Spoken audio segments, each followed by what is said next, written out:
So we have a Craftsman T130.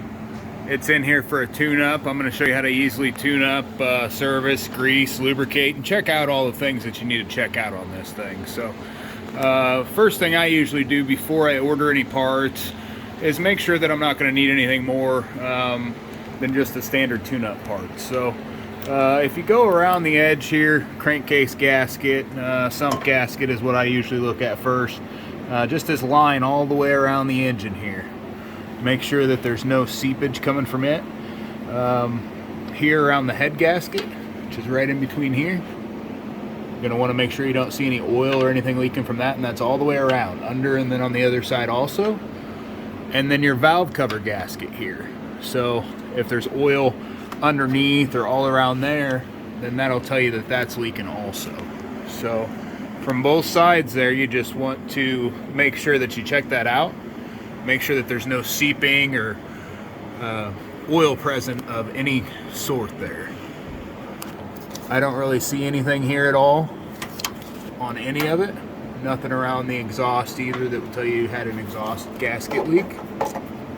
So this one looks pretty good as far as the leaks go.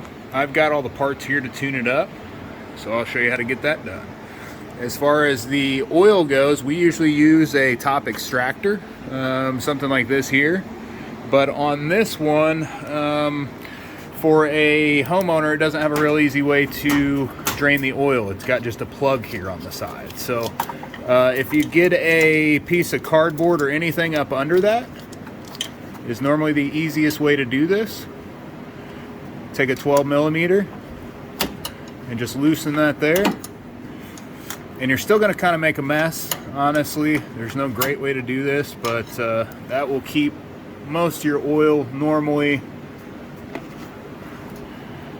down in one spot. Still going to have a mess once again. You can try to change it a little bit, but oil is going to tend to go everywhere on this one. That's why we use a top extractor normally, but well, yeah, it's kind of really going everywhere. So you want to clean that up real good after you're done, but we've got as much of it here flowing down in as we can. So once it's done draining, obviously you'll clean up all that oil. You'll put that plug back in.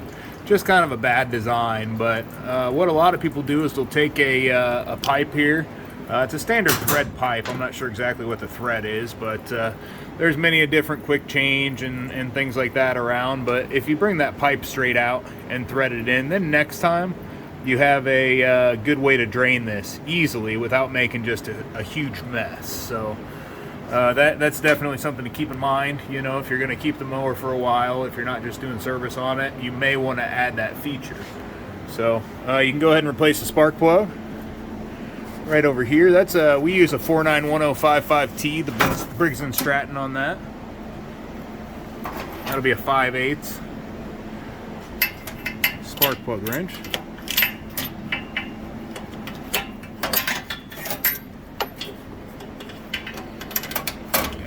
There. And then one of the things to really want, that was actually 100% loose. You want it tight, but you don't want to over tighten it, but that was loose there, so I'm not sure exactly why. That was very loose, so you don't want to over tighten them when you put them back in. Just kind of get them hand tight real good. You don't have to wrench on it or anything like that.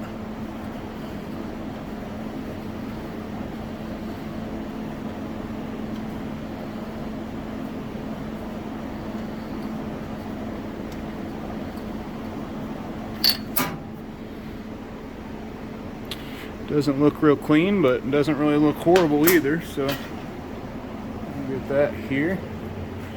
So we've got the 491055T for the spark plug. We've also got the 492932S for the oil filter, the 5415 on the air filter, and then we use an 07-101 Oregon filter. So that should get you all the part numbers that you need there. Looks like that oil's about done draining, but it really did kind of just make a huge mess there. Usually it does a little bit better than that. I don't normally use that method on these, but sometimes we switch out the drain plug for a longer one for the customer. That happens quite a bit where they'll want a like a quick connect, or not quick connect, but quick drain, where it's a quarter turn, you just push and then pull out on it. Those are very common on here. Get that spark plug nice and tightened back up.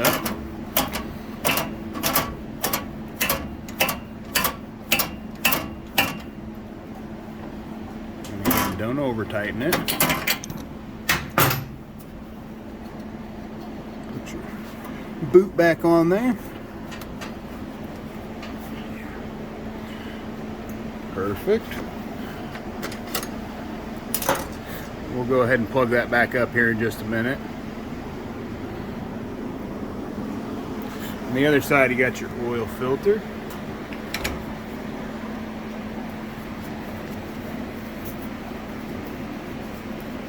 You put something down under on this side, such as a rag or something, it kind of keeps the majority of the oil off. Sometimes you can do it by hand. You really want to make sure it's nice and tight when you put it back on, just by hand. You don't want to wrench on it or anything, but that one was nice and tight where I couldn't get it off by hand, but it wasn't so tight that it was horribly difficult. So you'll just unscrew that. Toss that old filter out there. Go ahead and put your new one back on. You want to grease all around the lip real well when you put it back on. All along here. I'm going to lube that up just with some good lube, good oil. And then again, you'll just tighten this hand tight. You don't want to wrench on it or anything like that, but go ahead and tighten it all down. Make sure not to cross thread it. If there's any resistance whatsoever when you start, back it out, go opposite, and restart. If you cross thread that, there's no coming back from it. The thing's essentially ruined at that point. So next you'll get the fuel filter here. Take both of them off. Again, I like to just grab and twist. Free both sides up here. And then you just pull the side off going towards your tank. It's the easiest way to do it. And you'll put it in the same orientation as it came off of, but if you hold it up, that'll give you a little more time and a little bit more room to work with there, without gas leaking all over the place. So a lot of times if you're trying to hold it, do it by yourself, you can just squeeze there and nice and easy. And right back in.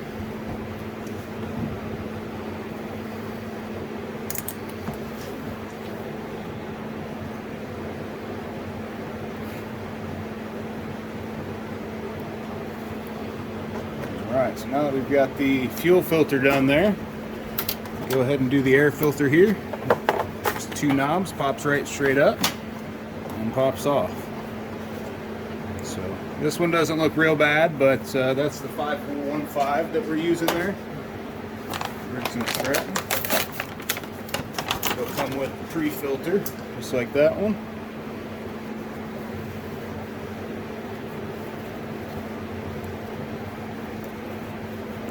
Go ahead and get that on there.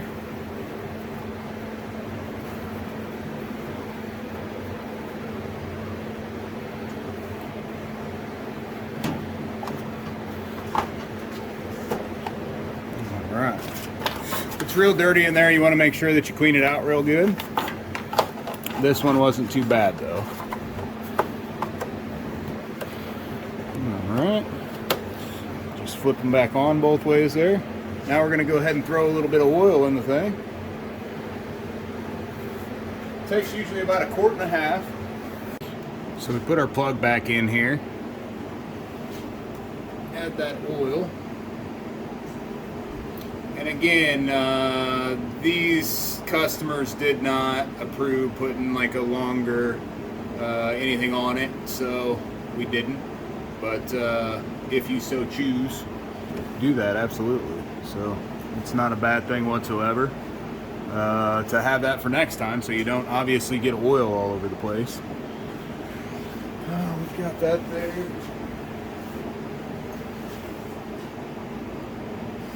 Now what we'll want to do is we'll run it for about 30 seconds to a minute just to get that oil all up through the oil filter there. You'll recheck and top off as needed. So that'll finish the lubing, all the filters and everything. From there, as long as everything's running good, we need to basically grease and lube, check the tires, level the deck, and then sharpen and balance the blades from here. We'll get that done next.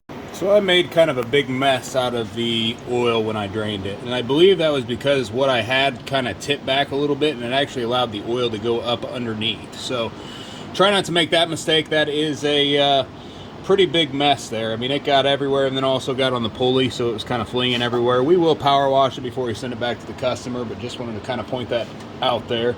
If you drop the deck here, we'll go ahead and check out the belts and everything first.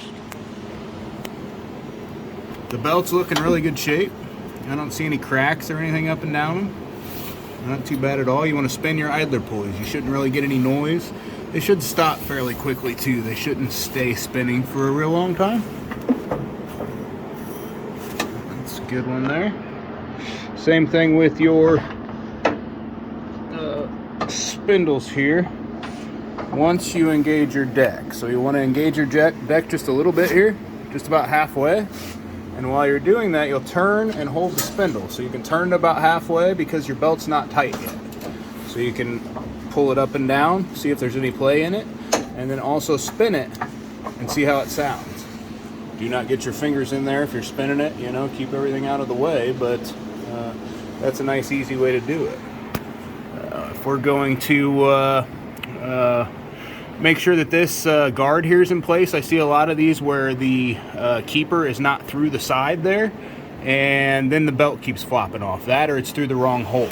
It should be flat, straight up, down through there, and it is on this one. So another thing on these, you want to make sure that the drive belt is in good shape. So you can see pretty good up through here, your drive belts. So there's one up top here, looks about in perfect shape, and then one down below, looks about in perfect shape also. If you see cracks or anything like that up and down these, you're going to want to address that before you have an issue during the springtime. So you can see it from either side. You can spin these, you know, to see kind of what you're working with, see if there's any cracks, any spots that are hidden. But you want to look at it thoroughly. So if your brake is engaged, you can spin your other pulleys by hand. And you shouldn't really hear any noise, and they should stop fairly quickly. They shouldn't just keep spinning. So this one does pretty well. But check all those pulleys, check all those belts on both the deck and on the transmission to make sure that you're going to be good to go for the year. So this one looks like it is. Looks like we're all good to go. The tires on these, on the rears, you want to be 10 pounds of pressure. So you'll always want to look at the tire just to confirm. But 10 pounds of pressure on these, and on the front you should be at 14 pounds. So the greasing on these, there's only grease zerks for the axle on the front. Normally it's on the inside, this one's on the outside. So that makes it kind of easy, but there'll be one on each tire here for those. There is no front end greasing on these. So what we use is a delayed viscosity lubricant, so it goes on there nice and easily. Gets in smooth and into all those joints, and we'll have those nice and greased up. It goes on like water thin, and then it turns into like a nice thick grease. So that'll take care of those joints down through here where you have bearings. You've got bearings down in here, and those are completely dry, and they're completely exposed with this design. That was your little collar there I just took off, just kind of spun around. That's the only thing that protects it, but grease all down in there. Whatever you use is better than it being dry, so then it just kind of flips back over and covers that. But as I said, we use a penetrating grease. That works very well, but otherwise they're not greasable. It is the same thing with the spindles down here. They're non-greasable spindles, so you can't do anything to the bearings in those. When they wear out, and that's the end of its life. So we're going to go ahead and air these up, get this all greased up, and finish this up. So we've got our tires aired up here now. I wanted to point out on the greasing of the tires, it's usually on the inside there, but either way, it's always easier just to jack it up a little bit, whether it's by a jack or anything you can use to get it off the ground, just so you can bring them right around to where you need them, both to air up the tires and to grease. So So grease that up, and then again, you just want to spray up in here with your penetrating grease. If you got it, WD-40 or something like that does also work.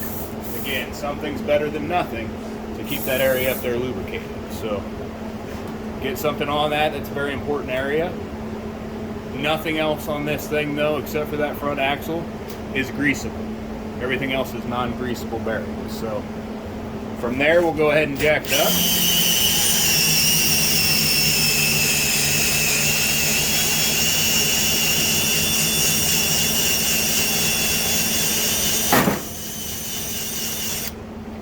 And then we'll use the 24mm to get the blades off and sharpen and balance. A lot of times the blades on these are pretty well shot. It's kind of one of your mowers that happens on. I guess as is any other mower out there, everybody abuses them. But this one, it seems to happen a lot. You do want to make sure when you start to put these things back together that everything is lined up. So the outside edge of those blades, you want to make sure they're lined up to one another and lined up to the outside edge. So I'll show you how to do that also.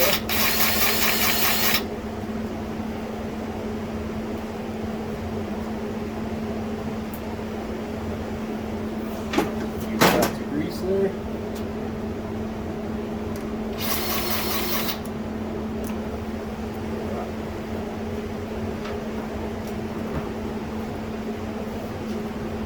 So we'll get that 24mm and get those blades taken off. Go ahead and sharpen and balance those.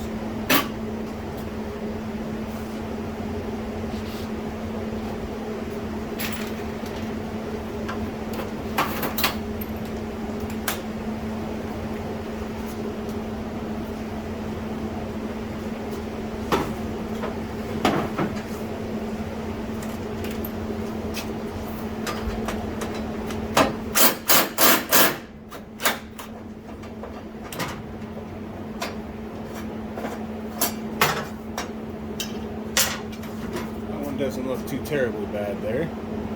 But definitely could use a good sharpening to it.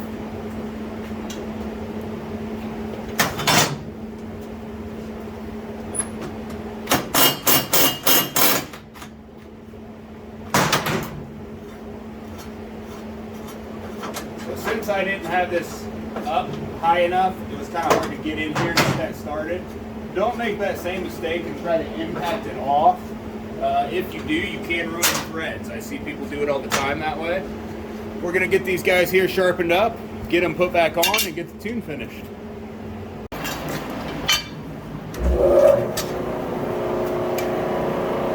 I normally just go the same amount of through and drag passes for each blade on each side, and then balance from there.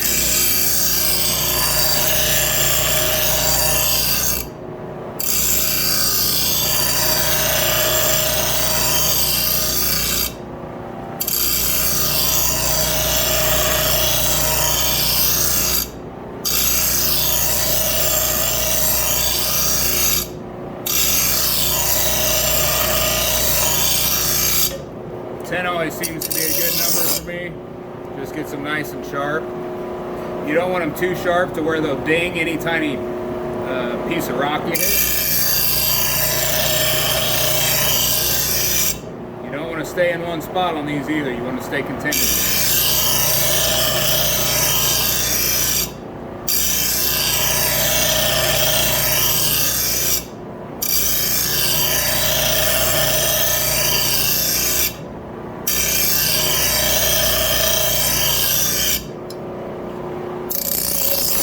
Drag the back a tiny bit to get that nice, clean, sharp edge there.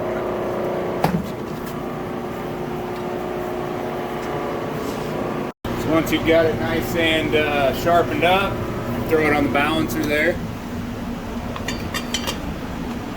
See how good she's balanced. One side's heavier, it'll go down pretty quickly. That's pretty slow. I'd say that's a good balanced blade. If it's much quicker than that, you'll balance it out. If you wanted to, you could throw a little another shining on that side. See if that fixes that for us.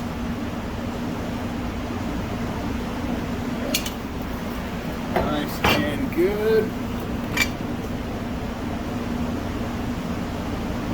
That one is perfect. So now that they're nice and balanced, we're going to put them back on, make sure they both line up so we'll get a nice even cut. I'll show you how to level the deck. So I've got these blades back on here, and it looks to me like we're not even. So you should be able to see that these blades are 100% even when you're lining them up, and those aren't even close. So if they're not even here at the bottom, you've got spindle issues. Something's been hit at some point where one of these spindles or the metal actually up above is bent. So what I do is a blade test to the outside edge. Pick a spot, any spot on the outside edge, run the blade around, keep track of where it's at, don't move at all, run the blade around to the other side. If it's in the same spot, that means that your blade is good and your spindle's good. It's just the actual metal's off somewhere. I've done that on both of these, picked out a spot, and both of these blades and both of these spindles are fine, but the metal actually up here of the housing is bent. So the only way to fix this issue right is to replace the whole deck. Many people, what they will do is find the low spot, figure out which one is lower, which would be this right one, and they would figure out how to force this metal back up here close to the spindle, and that would make it level again. So that would make it, if this pushed back up, that would make your blades come back up a little bit and just level off. That's what a lot of people do, just by hammer, by force, however you do it, but we would replace the deck at this point. It's not going to be very far off for the customer. It may not be very noticeable, but he's hit something and ruined this deck.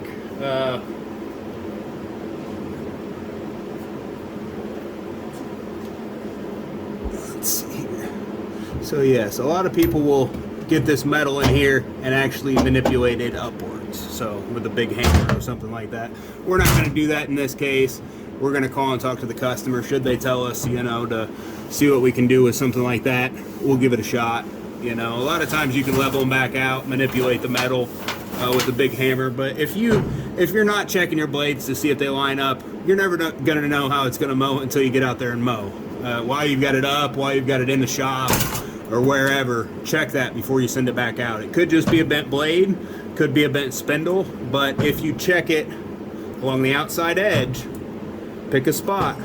If you're spinning it around and it's hitting the same spot on the bottom side, you know that everything there with the spindle and the blade is good. Both of these are, but they do not line up. The deck itself is bent at this point.